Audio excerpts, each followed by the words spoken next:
ভারতে মোট জনসংখ্যার প্রায় ৩৭ কোটি হলো জেনজি, কিন্তু দেশটিতে খুব জোরালোভাবে জেনজিদের প্রতিবাদ বিক্ষোভ চোখে পড়ছে না।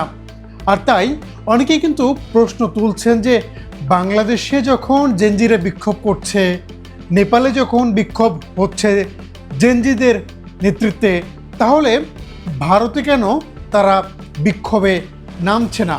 ভারতে কি দুর্নীতি নাই? ভারতে কি বিভেদ নাই? যদি থাকে তাহলে জেনজিরা চুপ কেন?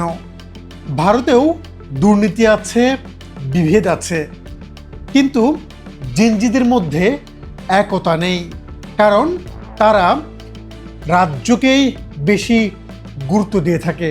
আর যার কারণে কিন্তু কেন্দ্রীয় যে সরকার, সেই সরকারের বিরুদ্ধে খুব জোরালো আন্দোলন লক্ষ্য করা যায় না। জেনজিরা ভয় পায় বলা যায়। তারা ভয় পায় তাদেরকে দেশ বিরোধী আখ্যা দিয়ে গ্রেপ্তার করা হতে পারে, সেই ভয়।